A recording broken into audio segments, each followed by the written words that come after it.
Vá imediatamente para a sala mais próxima, tranque e bloqueie a porta. Fique baixo e em silêncio.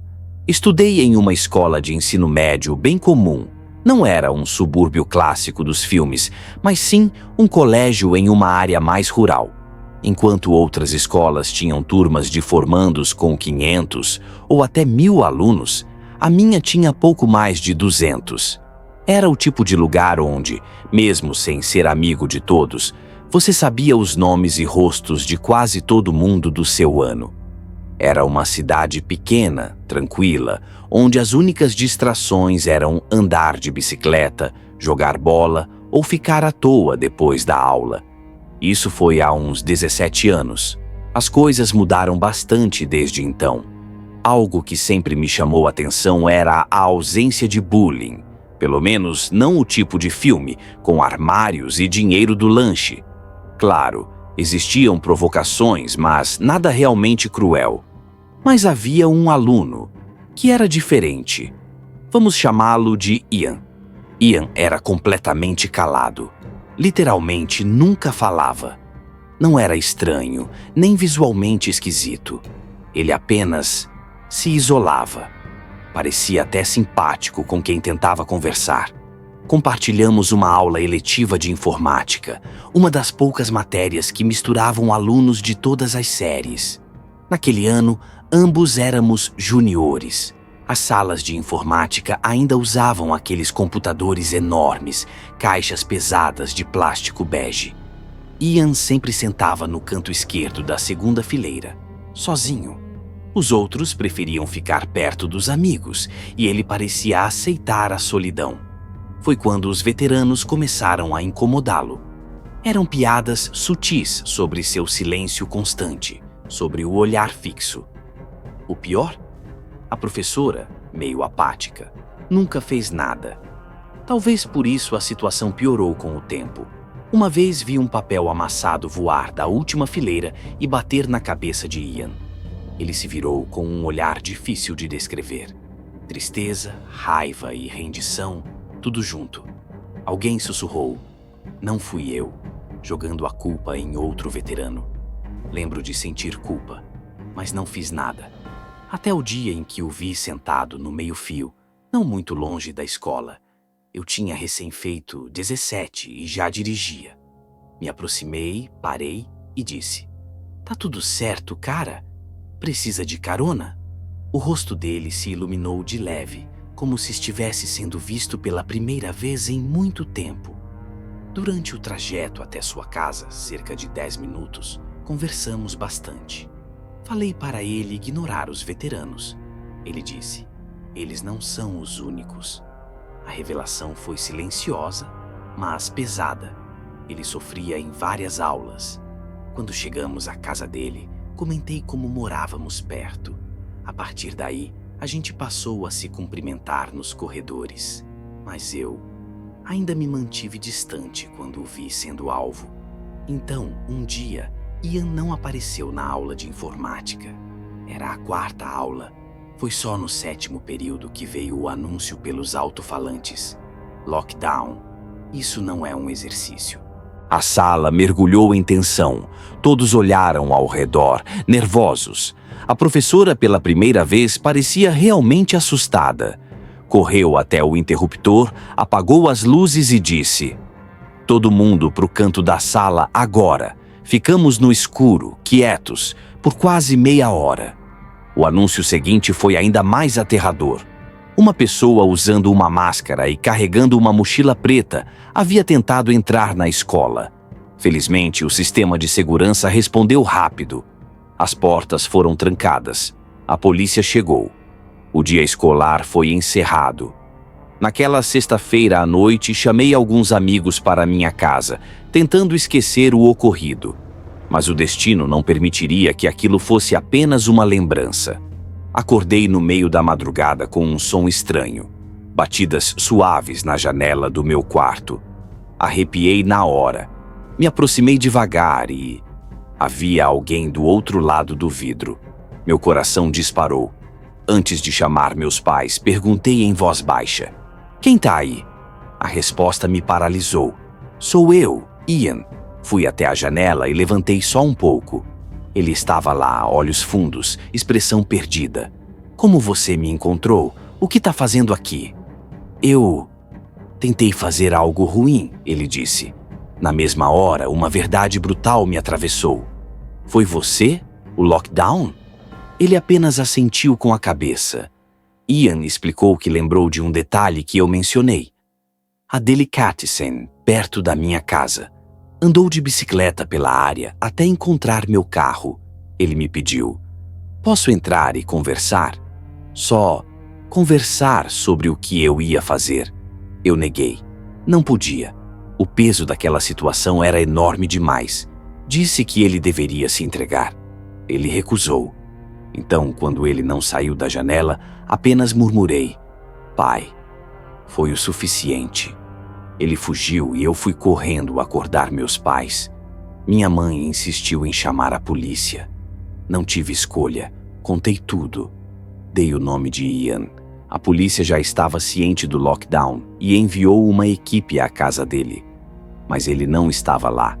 Foi só no dia seguinte que Ian apareceu de novo, ou foi encontrado. Ele confessou. Admitiu tudo o que me dissera na janela. Na escola, os boatos correram rápido. Ian foi acusado de ameaça terrorista. Soube que cumpriu pena. Está solto hoje. Não sei onde está ou se ainda vive por perto. Parte de mim ainda sente pena.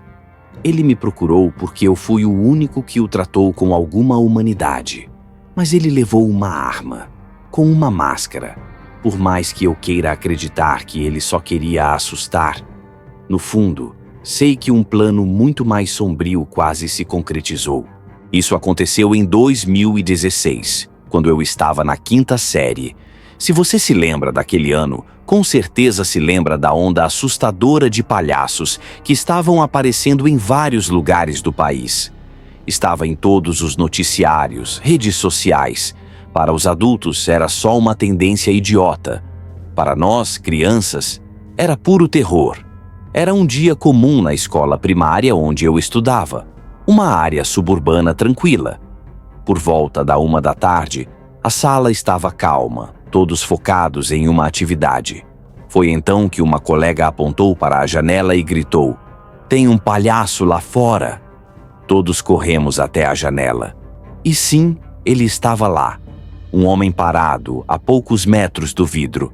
Usava um traje de palhaço vermelho e amarelo, largo e sujo. O rosto pintado de branco com manchas pretas ao redor dos olhos. Ele sorria. Aquele tipo de sorriso congelado, desconcertante. Depois de alguns segundos, ele começou a acenar, devagar, como em um pesadelo. Algumas crianças riram, outras, inclusive eu, ficaram completamente paralisadas. A professora, senhora Alcântara, foi até a janela e disse alto: "Com licença, as aulas estão acontecendo. Você precisa sair agora." Ele não respondeu, só continuou sorrindo e acenando. Ela saiu da sala com o telefone e ligou para a direção. Quando voltou, fechou todas as cortinas. 2 minutos depois, ouvimos o anúncio: "Atenção, formação de confinamento. Isso não é um ensaio." A senhora Alcântara apagou as luzes e nos mandou para debaixo das carteiras. Trancou a porta e se manteve perto dela. Algumas crianças ainda riam, mas outras começaram a chorar. O clima ficou tenso, silencioso. Ficamos assim por quase meia hora. Depois, o diretor avisou que o palhaço havia ido embora. A situação estava resolvida, mas não estava. Ao final do dia, caminhando para casa com meu amigo Léo, fomos surpreendidos por um grupo de meninas correndo, desesperadas. Uma delas gritou: "Tem alguém na floresta!" Atrás da escola havia um pequeno bosque, não muito denso, mas suficiente para esconder alguém. E lá estava ele, o mesmo palhaço, sujo, parado entre as árvores, parcialmente escondido. Mas agora ele acenava diretamente para as meninas. Não para todos, para elas.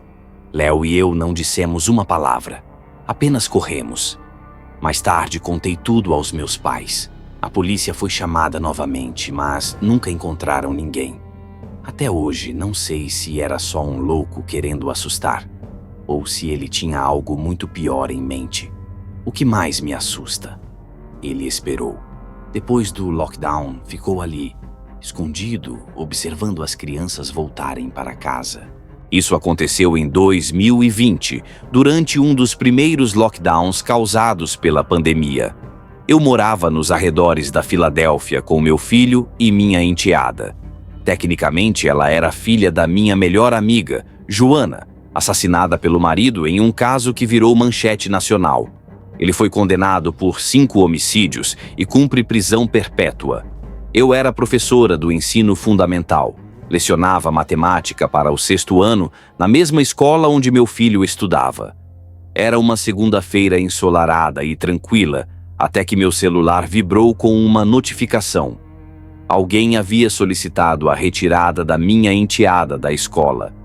Mas ninguém próximo a nós, nenhum parente, nenhum conhecido, morava perto. Quando entrei em contato com a secretaria, disseram que quem veio buscá-la foi seu pai biológico. O problema? Esse homem estava preso. Algo estava terrivelmente errado. Rapidamente pedi que minha enteada fosse enviada à minha sala de aula. 10 minutos depois, a sirene de lockdown soou. Sabia que era ele.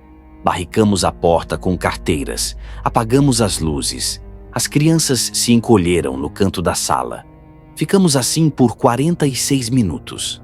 A polícia chegou e me escoltou para fora. Fui interrogada e contei tudo.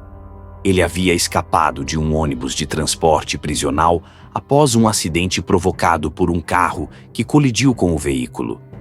10 prisioneiros morreram, mas 20 conseguiram fugir. Ele era um deles. A polícia já estava em nossa casa esperando, mas ele nunca apareceu. Sabemos agora que, ao descobrir sobre o lockdown na escola, ele mudou de rota. Talvez isso tenha salvado nossas vidas. Em outro episódio, ainda no meu primeiro ano do ensino médio, vivenciei outro tipo de terror. Estávamos no 4º período, aula de Ciências da Terra, quando o anúncio veio. Lockdown. Tranque as portas. Apaguem as luzes. Fiquem em silêncio. No começo achamos que era um exercício, mas então veio o segundo aviso. Isso não é um exercício. A sala silenciou. A professora, senhora Chen, sinalizou para nos agacharmos.